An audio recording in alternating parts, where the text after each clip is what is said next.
he's flipping clothing. So I watched that and instantly got a fire, and I'm like, yes. So I went out thrifting, and I probably spent like, gosh, $1,800 or something in a month. Okay. Just buying stuff. I would have done the storage units first before that, because the storage units have already made that money back along with their own. Welcome to the Next Big Flip podcast, where it's not just about flipping for profit, but flipping for purpose. I'm your host, LaJuan Diggs, author of The Craigslist Hustle and 20 Years of Flipper. Whether it's furniture, fashion, or just your mindset, we're here to help you take what you have and make it work. From everyday hustlers to unexpected side gigs, you'll hear real stories, real strategies, and maybe even find your next big flip. The one that gets you to your next moment. The next big flip. Let's get it. Okay, so on TikTok, his name says Hustle Flips, and it's at 100% period hustle flip. Well, 100% period hustle, but it also reads 100% hustle is a lifestyle. Storage unit flips, resellers, vlog, and homestead life. We have Dale Cline on the interview today. Dale, does that pretty much sum you up for this season of your life? Yes, sir. Absolutely. So we're 100% hustle. I started like 7 years ago. It's just kind of my motto of life. With no excuses, a daily dedication. We branded it. Actually trademarked the logo, and then I just let it go. But we're bringing it back, and now it's a twist of Hustle Flips, because we're doing storage units and selling online. No experience. Started about 4 months ago, so we're new. We're the new ones in the game. And you are the ones that I love to interview, because you come with a fresh mindset and perspective that a lot of my listeners have as well. And so I love it. I love it. And so I know this is a podcast about, resellers, thrifters, side hustlers, but you just mentioned something that some of my other listeners may be curious about. You said you trademarked your logo. Now, what was that process like? And do you think it's worth doing that if you have a logo that you believe is a great idea? Yeah, I think if you have an idea, why not trademark it or copyright? Yeah. The process, I just went online and did it. I think I paid a little extra for someone else being the middleman. Right. I don't know if that was LegalZoom or that's the first name that came up. This was a while ago. but we did trademark it. It cost a little bit. I think it was around $900. I think if you have a passion for something, why not take it to that next spot? I don't know if I particularly need it, but I wanted it. Yeah, and you don't know if you don't need it either. So it'd rather be safe than sorry, as they say. Yes. Yeah. And so in talking with you offline a little bit and reading some about you, you said you're originally from California. Tell us your story and where you ended up at the moment. Yeah. So we came from Northern California, the Bay Area, real close. It's called Santa Rosa. We just recently, 8 months ago, moved across country so my wife could be closer to her family that's in Georgia, Carolina, and Kentucky. She wanted to be kind of centered. So we literally moved across country. And we purchased a house with a half acre. Before, we had a condo back home. So we're just grateful to have the opportunity that came up. But we wanted to homeschool my son, so we just wanted a little more of the word freedom, whatever that may be to each person. So we wanted a little more freedom and not as much stuff on my shoulders. I had my own contractor business back home. I've done construction for 20 years. I had my own handyman business for 5 years. I had a couple employees with me, and things were going well, but it was just a constant grind and demand. Now, fast forward, we're in East Tennessee of Roan Mountain. Now this hustle with the storage units is definitely not anything smoother. It's still grind and really staying focused. But I think having my own business gives me, I want to say, an edge where I know the discipline that's needed to make this work. So I jumped into with no skills, going full time with this, and so far it's paying for the bills, and I just want to see it grow and continue. That's what I like about the side hustles like this. You don't have to have a college degree. You don't have to go through all these courses. It's just a matter of just getting in there and grinding and learning along the way. It's like the school of hard knocks. So you learn as you do. And so that's pretty cool. Yeah, and definitely someone that has a full-time job, they could still do this on the side. I mean, even when I started my handyman business, I just did it on the side until it built up enough for me to go leave the full-time job. So I highly recommend that. I just had a different opportunity where I could jump in full-time right away with this. But there's nerves anytime you're starting something new. But just now's the time. Yesterday is over. Now's the time. Like, you want to start something, it has to be now. It can't be tomorrow. It can't be yesterday. That if that's not a t-shirt slogan right there, and now is the time, I don't know what it is. And so I'm gonna put that on my next one. Yeah. On our t-shirts we have logo sayings on the back. Yeah. So it has no excuses on the back. It has daily dedication. So each color has a different saying on the back. I'm gonna have to add that. Now is the time. You got it. Now, I know you said you wanted to do something different and get out of construction, but how did you even get introduced to the idea of flipping or reselling, especially storage units? Yeah. Everybody watched that Storage Wars a long time ago, so that had an interest. And then starting my own business, I listened to Gary Vee a lot, and he personally is about flipping and selling things online. And I just always loved his style and listening to him, and I read a couple of his books. So I think Crushing It is the first one that comes to mind. But that's what's always stayed in the back of my head. So when I came out here, I just felt it's time. I've talked to a lot of other people about doing it back home when I had my construction business. Like, you could start selling things online, but I guess I got to just put my own test, tell myself the same thing I've been telling other people. Yeah. Now, I know you deal mainly with storage units. So how do you even go about finding the storages that are being auctioned off? What are you, online or newspapers? Yes. Or? So I'm specifically doing it online. There's a storagetreasures.com. There's bid13.com. There's storageauctions.com. There's about 5, but those are the 3 that first come up. And honestly, I've only purchased on Storage Treasures and Bid13. Okay. Those are the only 2 I've bid on, but just yesterday I heard of a couple more, so I was checking them out. But there's at least a solid 5.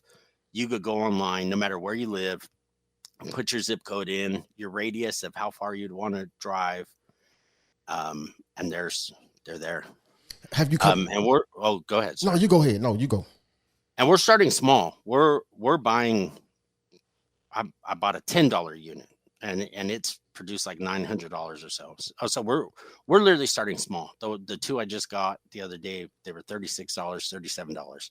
So you don't even need a lot of money to start. You just need to look past the pictures of the trash and hope there's a treasure in there, and then put your time. It takes your time and effort to go through everything. You paid $10 for a unit? That's it? No. It sounds too real good to be true. Honestly, it was the best unit so far. I paid $200, and I'll tell you that $10 one was better. It looks like trash, and I told my wife while we were driving there, I think we're just cleaning this for them. But behind what I saw was trash, there was a couple golf bag sets. One of them they were like G5s. I mean, I sold them like 3 days later for $200. There was another set in there for $150. A whole bunch of loose golf clubs. I just finished selling the last of them actually yesterday when I was at the flea market for $30, and there was probably 20 left. I just gave the guy a deal to take them all. But that unit has produced a lot. They also had a lot of scrapbooking supplies that were never open. Okay. When you bundle those together online on eBay, they sold so fast. I had no idea. Somebody was, when I tell you, like all my guests, the majority of my guests keep telling me that eBay is still a great place to sell items like what you just mentioned. Like, they say people like buy them like yes. Very, very fast. Yeah. eBay was something I never like personally used, but I set up an account just a while back. I set an account up, and either way, people are using it. We sell out of all the online platforms of Depop, Poshmark, Mercari, eBay is the best selling for me. I cross list on all of them, yep. But eBay eBay gives me sales weekly, where the others, might be two a month so far. But again, we're just starting, so No, I think we've got to build that up. you're confirming some stuff that people who have been doing this for years is saying the same thing, because I got burnt on eBay some years back and I haven't used it as far as a seller in over a decade. But as I'm hearing these stories, I'm like, oh, I may need to go back to eBay. Yeah, and I might be cautious with certain stuff, because you could get scammed. eBay's definitely on the buyer side. Yeah. So I wouldn't want to put like actual Gucci or something if I found it on there myself. Right. But I think there's extra insurances you could buy too, and really secure that. I would just have a small caution with that side. But we do clothes and shoes. I sell those a lot. I love selling hats. They're lightweight. They're quick pictures. I sell hats all the time on there. Now, For 10 to $20. You like thrifted hats or just new hats, or Both. Huh. Definitely thrifted hats. I'll tell you, I just sold one last week. It was $15. Super sun faded, beat up. But I put that in the description. This is sun faded. I think it gives it more character. You be the judge. Right. And the brand was Billabong. And I don't know, they're coming back or what, but people they've bought all the Billabong hats that I've had just in the last week. I did pick those up on Whatnot. Yeah. From another seller. They were selling bundles. So they were starting at like $15 for 20 hats. I ended up getting like 102 hats. It's been like 160, but it came to $1.50 a hat. And then I'm selling the hats for 10 plus on there. Oh my goodness. So y'all hear that? Billabong hats are making their way back. That is so, man. I had no idea. That's awesome. And so like when I think of a storage unit, and I know some of them can come with a lot of stuff. So do you have like a truck, a trailer? How do you get all of that stuff out of there? Yeah. So for us, we bought a trailer we bought a moving truck, a 14-foot box truck, when we were moving across country. In my mind, I was like, I'm going to buy this truck, move across country, and then sell it. Yeah. Instead of renting a truck and then giving it back, I was like, I'm going to buy one for the same price, and then I'm going to sell it and get my money back, and then move across country for basically nothing, is my thought process. Right. But after I woke up 2 months after we moved, I just had to totally change of heart, and now the truck's coming in use. I might sell it to get a trailer, just so it's not an extra engine. Yeah. But right now we're using the box truck. Hey, that's very smart. Very smart. Now, how do you even know, like, one of the storages that you're looking at online, that it's worth buying it? Like, what is the determining factor for you? Ultimately, you don't know. Right. You could see, a big, I don't know, a Wii box or PlayStation 5 box, but that don't mean it's in there. You can see Nike shoes, and then you get in there, and it's like flip-flops. Yeah. Like, you don't know. But the ones that have a lot of boxes, people are running those up. They go for big bucks. I was just watching one, and I'm thinking, man, I'll max out at $300 on this one. That thing went to like $2,200. So it was out of my scope, but people are buying them. So for me, I'm just focused on the smaller ones that look like trash. The two we just got, it was $36, $37. So we're 73 in, and I've already pulled, there were like 10 Wii games in there and controllers. There was a Harley Davidson like vest, and then a Home Depot NASCAR racing jacket. Those items alone have already put us into a profit. But most of it is trash. And then some of the other stuff, I'm literally hand washing dishes and take them to a flea market, and then we do like $1 a day and just sell everything for $1. And you had me at Wii games and controllers, because I literally have a Wii system games and controllers sitting in the bottom of one of my dressers that's been there for over 6 years, and I don't use it. People are still buying that? Mm-hmm. Yes, sir. Hey, Next Big Flip family, I've got some exciting news. I'm hitting the road for the Next Big Flip Road Show. Over the next few weeks, I'll be visiting some of my amazing guests right in their element, from South Carolina to California and everywhere in between. We'll be thrifting, flipping, and capturing the behind-the-scene moments you don't get to hear in the studio. You'll get tips, tricks, and real life inspiration straight from the people making their own next big flip stories happen. Now is the perfect time to hit the subscribe button so you'll be the first to know when the very first episode drops.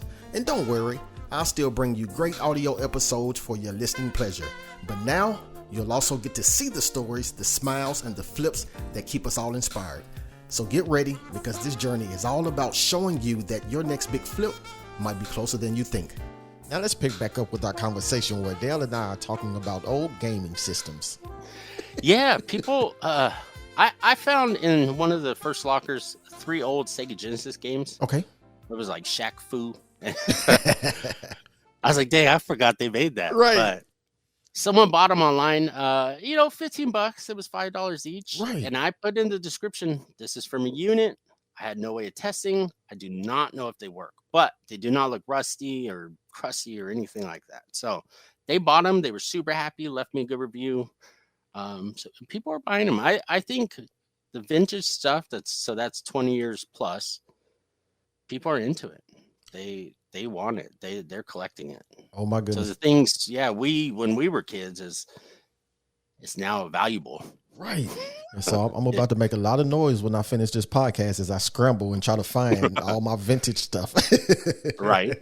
Yeah. 20 years plus is all vintage. And that, the whole Y2K, it's actually something people search for now, Y2K clothing.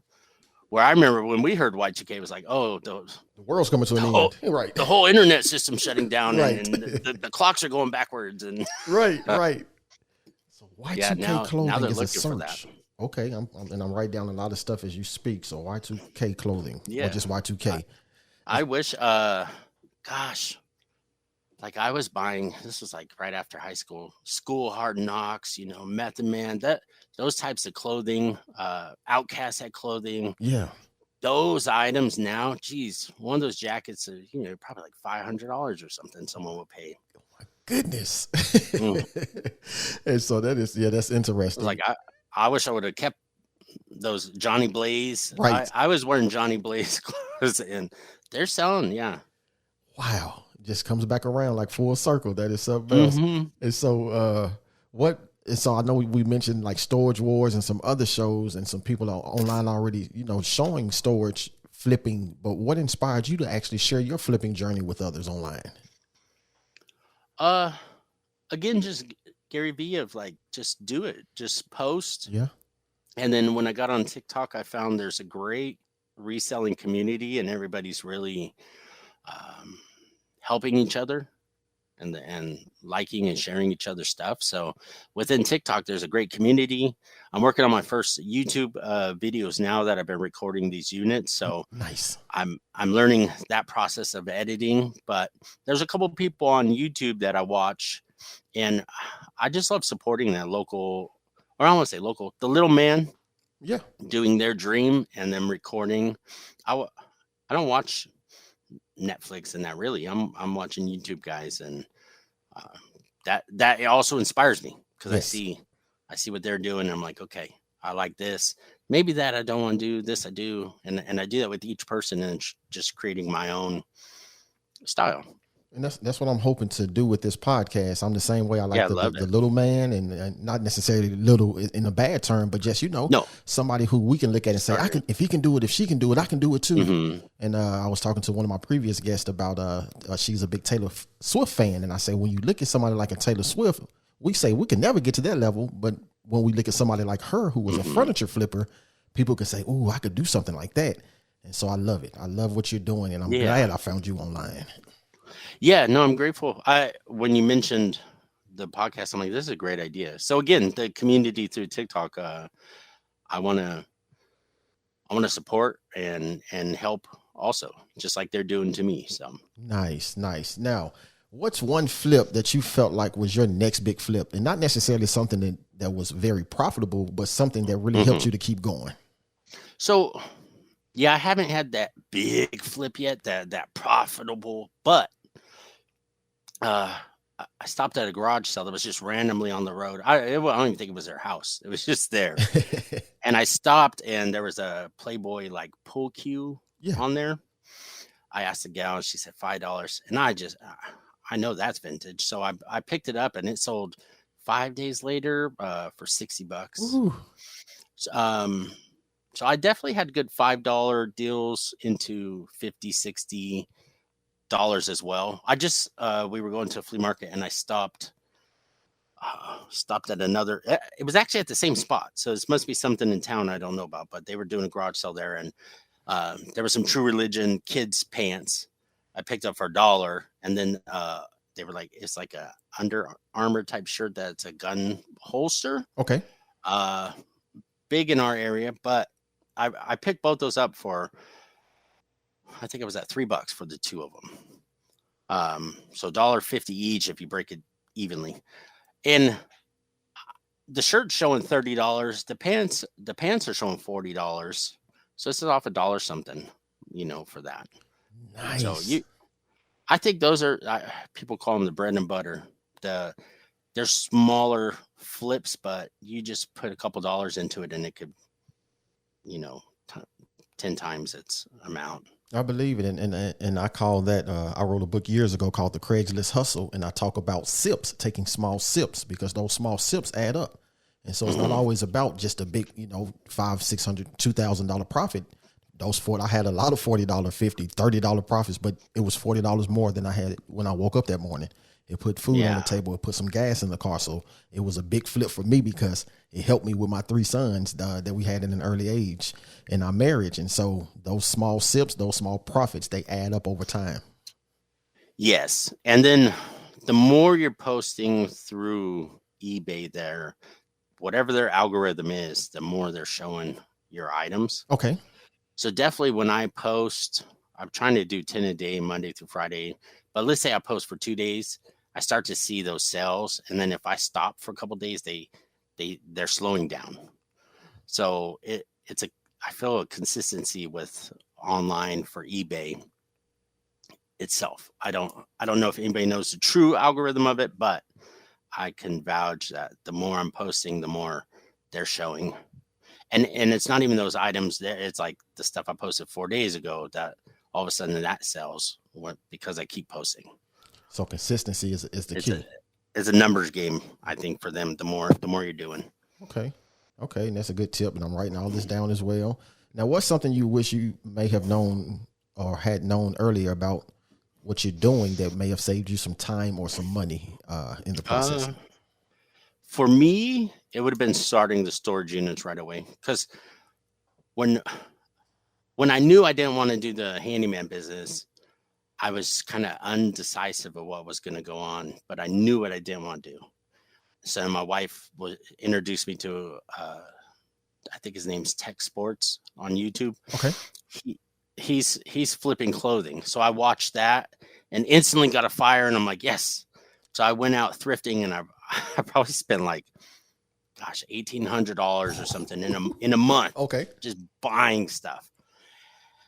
I would have done the storage units first before that, because the storage units have already made that money back along with their own in that time. So I just would have started storage units sooner.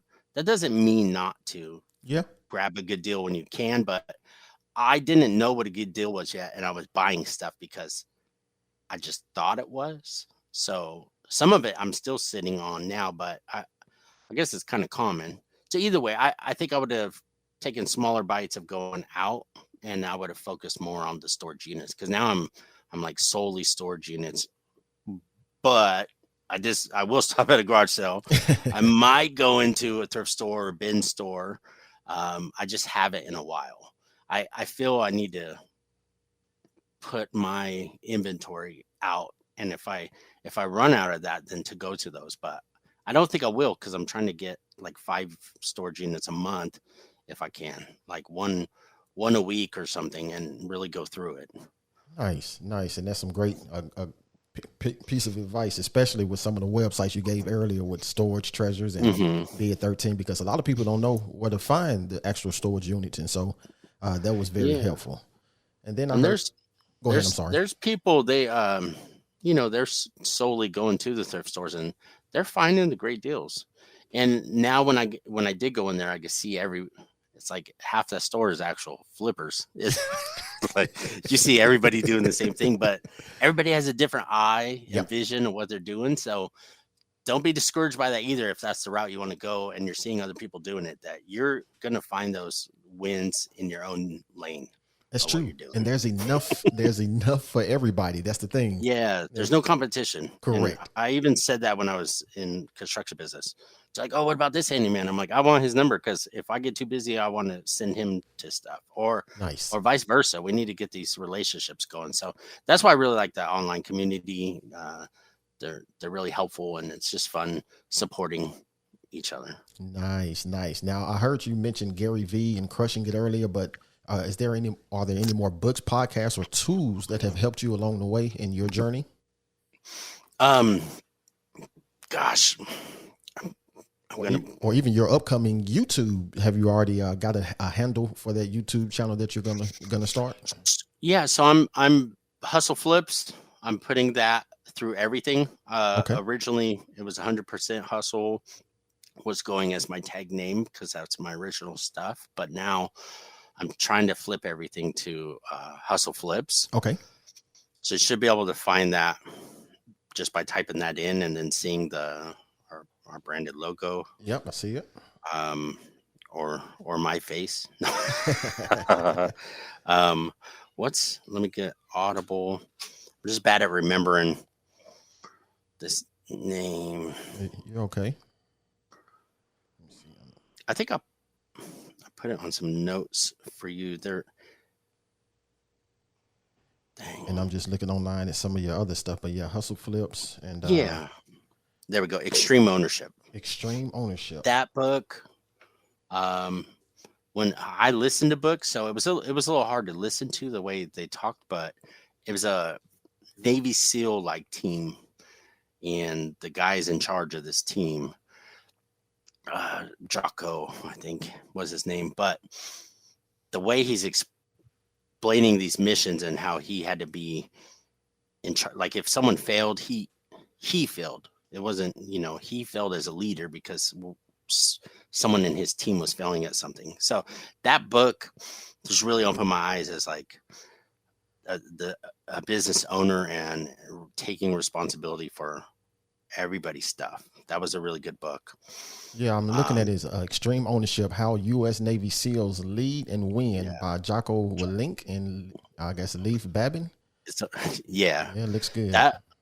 That was a really good book again. And then the Gary V. I mean, I constantly listen to Audible books, so I could probably name off 10 of them if I'm looking through it. Well, this was definitely a great start because I'm looking at the reviews on it, so I'm gonna check this out myself. And I got a few friends who I know wouldn't mind reading this. Yes, so absolutely. All right, Dale. And so as we get ready to land this plane, is there any advice you would give someone who's maybe hesitant about starting a side hustle, whether in storage units or any other area? What's one small step someone could take this week to get started? Again, it's just start now. Whatever your passion is that you want to do and that you've been thinking about, if it's a move, if it's a farm, if it's drawing, whatever it is, just do it now. So I would say to write down your goals of what your goal is buying storage units, starting a storage unit business. Let's say that's it. Then write down each step of what do you got to do to achieve that goal. And then each day focus on that first step until you get to that goal. So if there's 10 steps till you're at the top of the staircase, write those 10 steps down. And each day focus on one. And if you don't accomplish it that day, then focus on it for the next day. But small steps at a time. So write your goal down and then write down each step it takes. Do you have to make a phone call for that? Do you have to go to a website? What do you need to do? And write those down and discipline yourself to check them off every day so you can accomplish it. If you're able to do that, you're going to be successful at whatever you focus on. You break it down into small pieces, your goals. That's beautiful. And we say around here, the best way to eat an elephant is one bite at a time. And so Dale says, start now. Right. Start now by writing your goals out and taking it one step at a time. So thank you all for listening. This is the Next Big Flip podcast. Let's get it.